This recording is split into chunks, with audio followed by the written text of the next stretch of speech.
Alors, 3-4 conseils pour manger mieux équilibré, pour manger sain. Déjà, il faut arrêter de se prendre la tête, je dirais. Donc, il faut retrouver une espèce d'innocence face à notre alimentation. Pour cela, il faut aller vers une alimentation plaisir, c'est-à-dire il faut se faire plaisir. Donc en aucun cas, il faut commencer à se culpabiliser, à se rendre coupable aussi d'acheter tel ou tel aliment. Mais pour cela, il faut mettre le prix.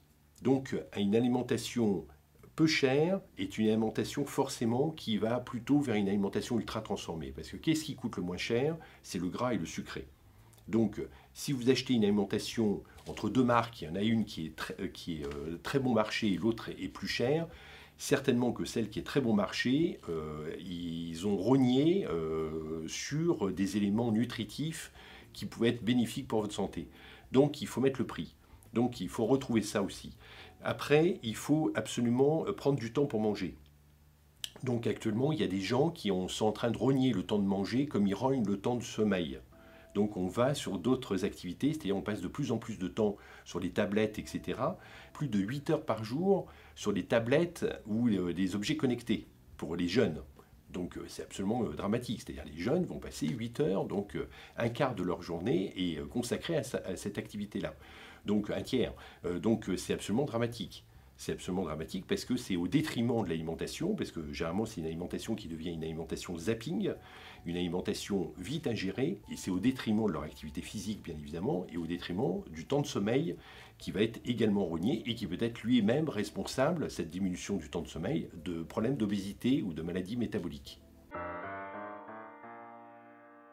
Si on veut reprendre les conseils, donc je dirais il faut apprendre à se faire plaisir, il ne faut pas tomber dans les régimes.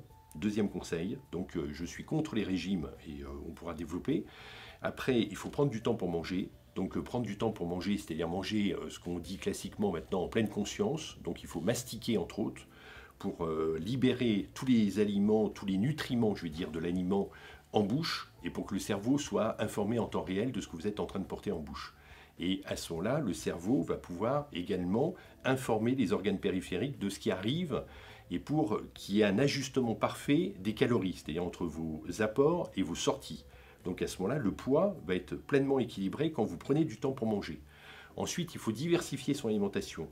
Diversifier son alimentation, les Américains faisaient une campagne il y a quelques années qui disait « il y a un arc-en-ciel dans votre assiette ». Et c'est cette idée-là qu'il faut retenir.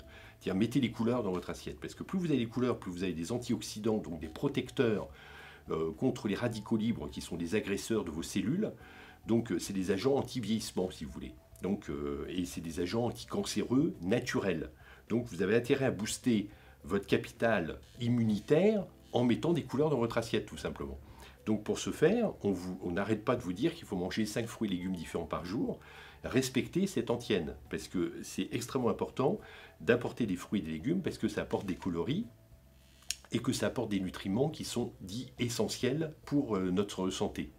Donc avec des fibres en particulier, parce que nous ne mangeons plus suffisamment de fibres. Et autre conseil, évitez autant que faire se peut les aliments ultra transformés. C'est-à-dire les aliments ultra transformés, on peut citer par exemple les chips, on peut citer des donuts ou je sais pas quoi, des pâtisseries américaines, vous voyez, ou des trucs qui vont être sous blister, et que vous soyez à Lille, Marseille, Strasbourg, Saint-Raphaël ou Nantes, vous aurez le même goût en bouche parce que c'est un produit purement industriel. Donc il faut faire en sorte de retrouver en fait de la saveur. Donc il faut mieux privilégier une alimentation locale. Il faut mieux privilégier le petit boucher, ou le petit charcutier, le petit poissonnier ou le petit primeur qui est à côté de chez vous.